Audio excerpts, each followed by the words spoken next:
Hello and welcome. This is Rooflemonger.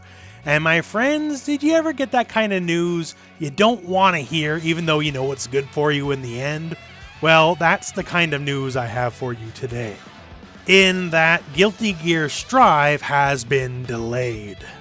Arc System Works has put out a statement and I will read it here. Dear customers, we have made the tough decision to move the release date of Guilty Gear Strive, previously planned for April 9th, 2021 to June 11th, 2021.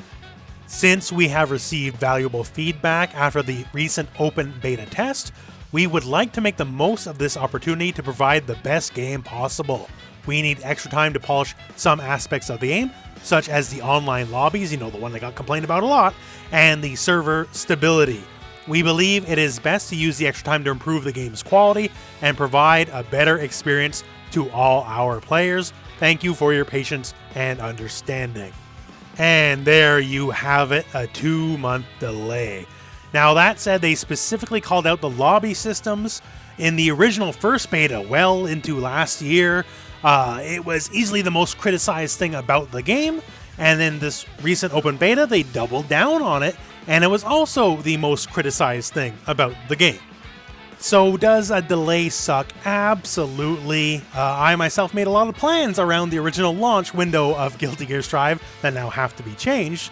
But that said, you cannot fault them for not listening, because listening is exactly what they're doing. We complained, and they're taking all those complaints to heart. The netcode, no problems. Gameplay, people like it. Lobbies, this is where people are running into a big hitch. So they're going to do whatever they think needs to be done. So hopefully it'll be a lot better come launch, because it's definitely the biggest flaw of the game. They also mentioned server stability, which is a big issue, as well as the first few days of the beta opening up wide was a disaster. Nobody could connect to anything.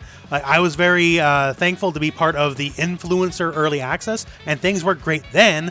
And as soon as it opened up wider to then 20 or 30 people, everything fell apart very bad for days on end, to the point where they had to extend the beta. So making sure they have extra prep time to make sure things actually work come the launch of the game, definitely cannot fault them for that, because the last thing we want to do is get our hands on the game and then nobody can play online for days on end. It's certainly one of those deals that stink, right? We all want to play the game, and we got to realize you don't want no Cyberpunk 2077 situations happening here. We definitely need this game because it's so important for the fighting game community to launch in the best possible shape it can launch in. So kudos to Arc System Works for doing this, even though it hurts us as the fans because we want to play earlier, and I know it definitely hurts them as well. But in the end, it is truly for the best. I think everyone does realize that. After the whole Cyberpunk debacle, I definitely think we, as just a gaming community as a whole, let alone just fighting games, can realize delaying a game can definitely help if it needs the extra polish. And for Guilty Gear Strive, the core gameplay is fine. It's great, no worries. But the everything else was a little bit rough. Getting the actual games going was a bit rough. So any amount of extra work on that end will definitely pay dividends in the future. Once launch happens, we'll forget this ever happened, and we'll be happy for the better overall product we are getting. That said, to look at the silver lining, I suppose, there's some games that were in the launch window of Strive I'll now be able to enjoy freely without having to worry. Things like Evil Genius 2, Humankind, and the Mass Effect Legendary Edition. And if you know any other cool games you can play in the meanwhile as well, please let me know. But that all said, my friends, that is the end of the video. The delay stings, sure, but we'll be happier for it in the end. So with that all said, thank you very much for watching. Hope this video has found you well, and when the time comes and it is appropriate, go out and play some Guilty Gear.